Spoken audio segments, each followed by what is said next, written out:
Efendimiz Hazreti Muhammed Aleyhissalatu vesselam şu hadisi şerifini haber verdiği müjdelere nail olmayı umuyoruz. Diyor ki Resul-i Ekrem Aleyhissalatu vesselam: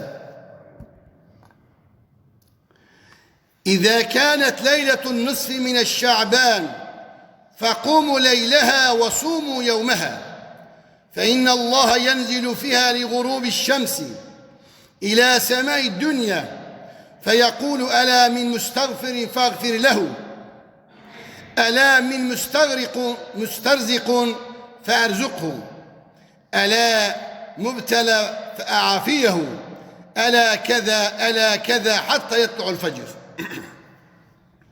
Kıymetli Müslümanlar, Resul-i Ekrem Aleyhisselam Şaban ayının 15. gecesi olduğu zaman, yani inşallah önümüzdeki pazartesi salıya bağlayan, diyor ki Hazreti Muhammed Aleyhisselatu Vesselam o geceyi ibadetle geçirin. İbadete kalkın. Ve o gecenin gündüzünde de 15. günde oruç tutun. Çünkü o gece güneş batınca Allahu Teala dünyaya en yakın göğe inerek, yani rahmeti nazarı ile bakarak, fecir oluncaya kadar Mevlamız bizlere çağırıyor, nida ediyor. Benden mağfiret dileyen yok mu? Onu bağışlayayım.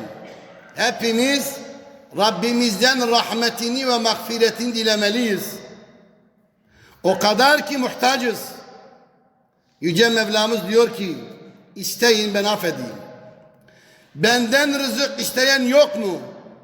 Onu rızıklandırayım. Belaya düşer olan yok mu? Ona afiyet vereyim. Şöyle ona yok mu, böyle ona yok mu buyuruyor ta sabah namazına kadar. Bu vesileyle kıymetli kardeşlerim, idrak edeceğimiz Berat gecemizi şimdi tebrik ediyorum. Bu gece kurtuluş vesilemiz olsun, geleceğe dair umutlarımız yeşerten manevi bir iklim olsun. Rabbim umutlarımızı daim kılsın. Bizleri birbirimizin umudu eylesin. Kendisinden başkasına muhtaç etmesin. Bizleri umduğumuza nail, korktuğumuzdan emin kılsın.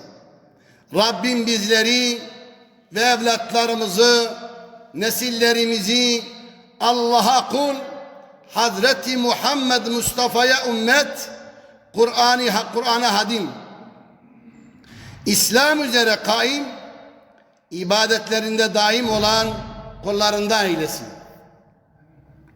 Yurdumuzu ilel ebed Müslüman yurdu eylesin. Rabbim ülkemizi her türlü arazi ve semavi afetlerden, musibetlerden muhafaza eylesin. Bizlere bir daha böyle acılar yaşatmasın. Cumamız mübarek olsun.